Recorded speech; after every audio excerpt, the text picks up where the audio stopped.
সীমান্তে পিঠ দেখায়নি বিজিবি, বুক চিতিয়ে দাঁড়িয়েছিল বিএসএফের সামনে।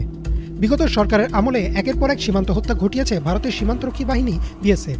সে সময় সরকারের চাপে একরকম নীরব দর্শকের ভূমিকাই পালন করেছে বিজিবি। কিন্তু বর্তমান অন্তর্বর্তীকালীন সরকার বিজিবিকে নির্দেশ দেয় সীমান্তে কঠোর অবস্থানে থাকতে।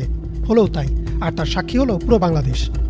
তারা যেন কোনো সময় কোনো অবস্থায় পিঠ না দেখায়, বুকটা পিছনে দেখায়।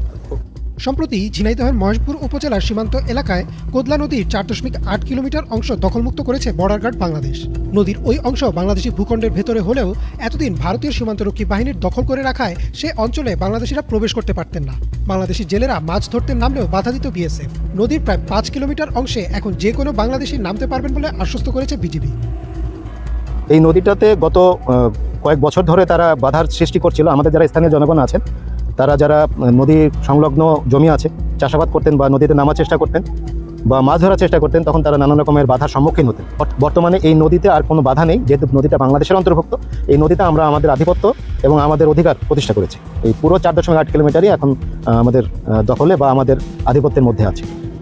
1961 সালে প্রণীত বাংলাদেশ ভারত মানচিত্র অনুসারে কোদলা নদীর ওই 4.8 কিলোমিটার অংশ বাংলাদেশ সীমান্তের শূন্যরেখার ভেতরেই অবস্থিত। তবে নদীর এই অংশে বাংলাদেশি জনবসতি তুলনামূলক কম, আর এই সুযোগে বিএসএফ নদীর এই অংশ নিজেদের নিয়ন্ত্রণে নেয়। বাংলাদেশি কোনো ব্যক্তি নদীর এই অংশে এলেই বিএসএফ এতদিন বাধা দিয়ে এসেছে। সম্প্রতি বিষয়টি 58 বিজিবির নজরে এলে তারা বিভিন্ন নথিপত্র, স্থানীয় প্রশাসন ও মানচিত্র থেকে নদীটির সীমানা সম্পর্কে নিশ্চিত হয়ে বিএসএফ এর অবৈধ আধিপত্যের বিরুদ্ধে প্রতিবাদ জানায়। এক পর্যায়ে 58 বিজিবির সদস্যরা কোদলা নদীর এই 4.8 কিলোমিটার অংশ নিজেদের নিয়ন্ত্রণে আনতে সক্ষম হয়। বর্তমানে বিজিবি সদস্যরা সেখানে জনবল বৃদ্ধির পাশাপাশি যন্ত্রচালিত বোট ও দ্রুত টহলের জন্য অল টেরেন ভেহিকেল বরাদ্দ করেছে। এছাড়াও চাঁপাইনবাবগঞ্জের শিবগঞ্জের চৌকা সীমান্তে দুদিন ধরে কাঁটাতারের বেড়া নির্মাণ করাকে কেন্দ্র করে বিজিবি ও বিএসএফ এর মধ্যে চলছিল উত্তেজনা। চৌকা সীমান্তে 177-এর 2S এলাকায় কাঁটাতারের বেড়া দেওয়ার জন্য মাটি খনন করছিল বিএসএফ। এ সময় বিজিবির পক্ষ থেকে বাধা দেওয়া হয়। এতে এলাকায় ছড়িয়ে পড়ে উত্তেজনা। সতর্ক অবস্থান নেয় বিজিবি সদস্যরা। তাদের সাথে স্থানীয় লোকজনও সীমান্ত পাহারায় এগিয়ে আসেন। 59 বিজিবি ব্যাটালিয়নের অধিনায়ক লেফটেন্যান্ট কর্নেল গোলাম কিবরিয়া জানান, এমন পরিস্থিতিতে বেড়া নির্মাণ বন্ধ রাখে বিএসএফ। পরে দুপুরে বিজিবির অধিনায়ক পর্যায়ে বিএসএফ এর সঙ্গে পতাকা বৈঠক অনুষ্ঠিত হয়। দুই পক্ষ আলোচনার মাধ্যমে বিএসএফ বা বিজিবির হেডকোয়ার্টারে চিঠি বা অনুমতি ছাড়া সীমান্তে কোনো ধরনের বেড়া কিংবা স্থাপনা নির্মাণ করতে পারবে না বলে সিদ্ধান্ত হয়। গত 2 দিন ধরে বিএসএফ এখানে কাঁটাতারে বেড়া দেওয়ার জন্য মাটির খনন কাজ করছিল। তো আমরা দুইবারই বিজিবির পক্ষ থেকে তীব্র প্রতিবাদ জানাই এবং তারা কাজ বন্ধ করতে বাধ্য হন।